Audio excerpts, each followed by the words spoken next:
Israeli हमलों के जवाब में ईरान ने वादा सादिक सौम के नाम से पहले मरहले में इसराइल के मुख्तलिफ शहरों पर बैलिस्टिक मिसाइलों की बारिश कर दी। ईरान ने इन हमलों के बाद इसराइल पर एक और बड़ा तबाहकुन हमला करने का ऐलान किया है। बैलिस्टिक मिसाइल हमलों से इसराइल में बड़े पैमाने पर तबाही हुई, लेकिन इसराइल हुकाम इसे कम से कम जाहिर कर रहे हैं। इसराइल ने जंग की रिपोर्टिंग करने वाले गैर मुल्की सहाफियों पर भी पाबंदी लगा दी है कि वो इसराइली हुकाम की इजाजत के बगैर कोई लाइव वीडियो जारी नहीं कर सकते। ईरानी मीडिया के मुताबिक ईरानी दिफा मिसाइल निजाम ने इसराइल के 2 F-35 स्टेल्थ तैयारे और मुतादिद ड्रोन्स मार गिराए हैं, लेकिन तैयारे गिराने की अभी तस्दीक नहीं हो सकी। ये जदीद तरीन अमरीकी तैयारे हैं जो सदर ट्रंप ने भारत को भी फरोख्त करने का ऐलान किया है।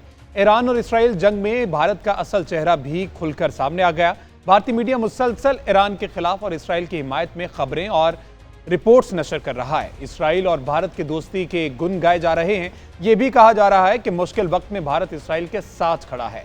ईरान को आइंदा ये बात याद रखनी चाहिए कि खित्ते में भारत कभी उसका दोस्त नहीं हो सकता।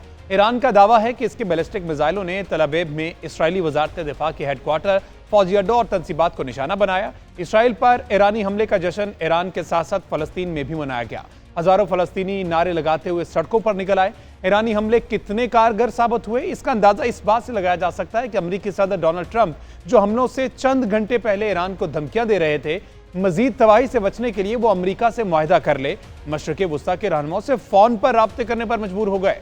रात गए कोशिशें की गई कि ईरान हमले रोक दे, लेकिन ईरान ने हमले जारी रखने का ऐलान किया। सदर ट्रंप ने सऊदी वली अहद मोहम्मद बिन सलमान को टेलीफोन किया और ईरान इसराइल तनाव के सफारती हल पर जोर दिया। ईरान के सुप्रीम लीडर आयतुल्लाह खामनाई कह चुके हैं कि इसराइल सख्त सजा के लिए तैयार रहे, ईरान पर हमलों का इंतकाम लेंगे। उन्होंने कौम से खिताब में इसराइल को तबाही से दो चार करने के अज़म का इजहार किया। बरतानिया समेत कई ममालिक के वज़ीर ख़ारजा ने ईरानी वज़ीर ख़ारजा अब्बास अराग़ची को फ़ोन करके इसराइली हमलों के जवाब में तहम्मुल का मुज़ाहरा करने की अपील की, जिसे ईरान ने मुस्तरद कर दिया। इन अपीलों का मतलब ये था कि इसराइल ईरान पर हमला करता रहे, लेकिन ईरान उन हमलों का कोई जवाब न दे और तहम्मुल का मुज़ाहरा करे। ये मशवरा बाज़ ममालिक पाकिस्तान को भी दे चुके हैं कि भारतीय हमलों के जवाब में तहम्मुल का मुज़ाहरा किया जाए।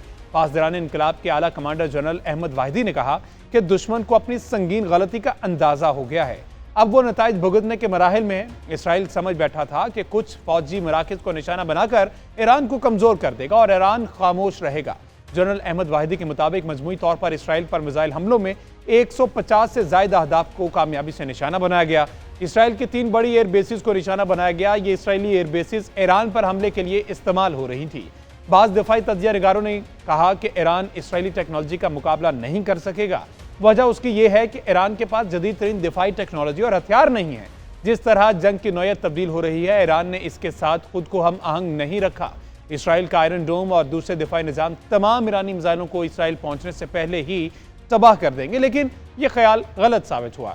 इसराइल और अमेरिका की सोच ये थी कि ईरान उस वक्त सियासी और फौजी तौर पर कमज़ोर है, इसलिए इस हुकूमत को गिरा देना आसान है। हैरत की बात यह है कि मुस्लिम दुनिया में नापसंदीदा तरीन शख्स नेतन्याहू ईरानी कौम से अपील कर रहा है कि वह हुकूमत के खिलाफ सड़कों पर निकल आए। नेतन्याहू के हाथ हजारों बेगुनाह फलस्तीनियों के खून से रंगे हैं। इसराइल फलस्तीनी बच्चों पर जुल्म ढा रहा है, लेकिन आलमी बरादरी इसराइली मिसाइलों पर खामोश है। वज़ीर दिफा ख्वाजा आसिफ कौमी असम्बली में अपने बयान में कह चुके हैं कि इसराइल ने ईरान, फलस्तीन, यमन को टारगेट बनाया हुआ है। मुस्लिम दुनिया मुत्तहिद ना हुई और अपने एजेंडे के तहत अपने मफादात का तहफ़्फ़ुज़ करती रही तो सबकी बारी आएगी। ख्वाजा आसिफ का कहना था कि ज़्यादातर मुस्लिम ममालिक मिलिट्री तौर पर बहुत कमज़ोर हैं। मुसलमान ममालिक मिलकर ऐसी स्ट्रेटजी बनाएं जिससे इसराइल का मुकाबला किया जा सके। इसराइली वज़ीर आज़म नेतन्याहू माजी में अपने इंटरव्यू में कह चुके हैं कि इसराइल को ईरान और पाकिस्तान से बहुत खतरा है। दुनिया इस वक्त 2 ब्लॉक्स में तकसीम हो चुकी है। एक तरफ अमेरिका, इसराइल और इसके हामी ममालिक हैं, तो दूसरी तरफ अमेरिका और इसराइल की जारियत के मुखालिफ ममालिक हैं, जिनमें रूस और चीन भी शामिल हैं। अगर अमेरिका इस जंग में बराह रास्त कूद जाता है और ईरान पर हमला करता है तो ये जंग तीसरी आलमी जंग की शक्ल इख्तियार कर सकती है। तमाम ममालिक को यह अंदाजा हो गया है कि सदर ट्रंप बज़ाहिर जंगों के खात्मे का नारा लगा रहे हैं, लेकिन वो दुनिया को जंग की तरफ धकेल रहे हैं और धमकियां दे रहे हैं। अक़वाम मुत्तहिदा सलामती कौंसिल में चीन और रूस ने मौक़िफ़ अपनाया कि इसराइल ने ईरान की खुद मुख्तारी की खिलाफ वर्जी की है। इसराइल का ईरान पर हमलों का कोई जवाब नहीं। इजलास में चीनी मुस्तकिल मंदूब ने इसराइल के ईरान पर हमले की मजम्मत करते हुए कहा कि यह हमला ईरान की सलामती खुद मुख्तारी की खिलाफ वर्जी है।